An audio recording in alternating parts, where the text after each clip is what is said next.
Hi mga guys, magandang hapon sa inyo lahat. So, ito naglinis pala ako ng ref. So, kailangan ko na i-defrost kasi konti na lang yung laman. Kasi sa sunod na araw, mamalingki naman. So, ayan nga, naglilinis ako dyan. Kita nyo naman yung yellow kanina, ang laki-laki. Kaya kailangan i-defrost. So, ayan, pinatay ko na pala yung electric fan kasi nangliparan na yung aking buhok. Ayan, may maliliit pang yelo. So, tinatapon ko doon sa lababo. So, ayan, ang daming tubig na nasalod. So, tinapon ko na rin sa lababo. Medyo sira-sira na kasi yung ref namin dito eh.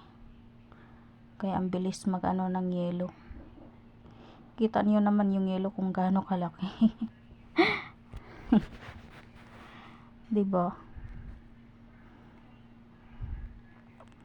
Halos di na makasya yung laman sa kakapal ng yelo. Ayan, may maliliit pang ang naiwan.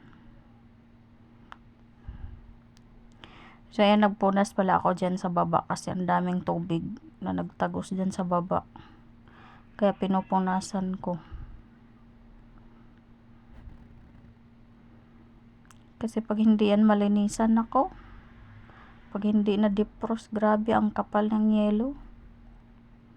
Kita niyo naman kanina yung yelo kung gaano kalaki na tinanggal ko doon sa ref, na tinapon ko doon sa lababo. Ang laki-laki, 'di ba? Parang paa ako nakalaki.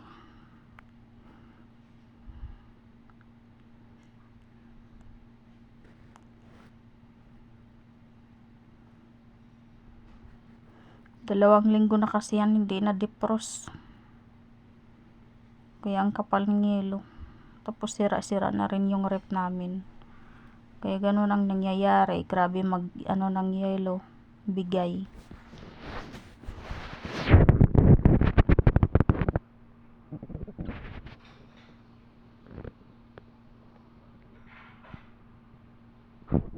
Linagyan ko pala yan ng electric fan para mabilis siya mag ano. Yung bilis matunaw yung yelo kanina.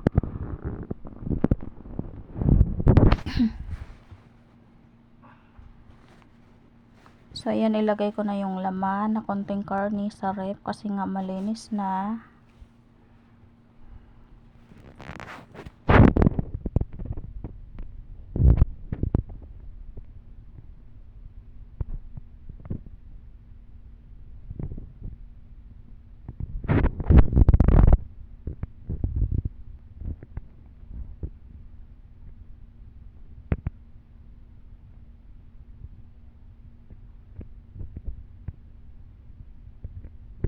Ayan, may mga konting gulay pa na laman.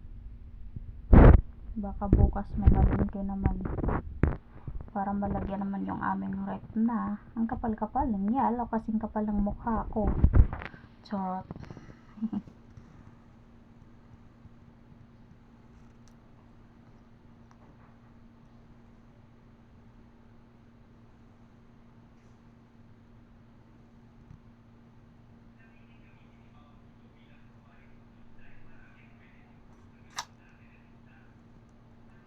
Ayan, may konting cake pa sa Tupperware. Tira namin nung nag-outing kami. Dinala ko dito. So, ayan, ipakita ko pala sa inyo kung gaano karami yung laman. Ayan na lang, konti na lang. Sabi ko sa inyo, yelo lang ang kapal eh. Yelo lang, nakapuno ng ref namin. So, ayan, linagay ko na pala yung aking cellphone kasi tatanggalin ko na yung electric fan kasi ipasok ko na sa kwarto ko. Kasi tapos na ako nag-defrost. Malinis na yung ref.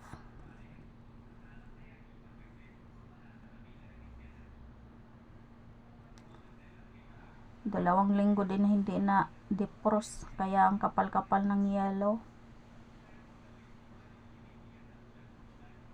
Kaya pinupunasan ko pala yung basa dyan sa sahig kasi may konting tubig pa.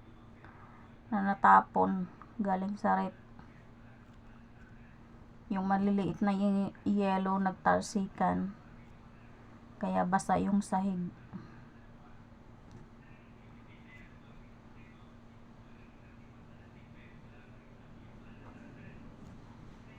Ayan, kita niyo naman kung anong ginagawa ko dyan. Nagpupunas ako ng sahig para matuyo. So, ayan, itapon ko na pala doon sa lababo.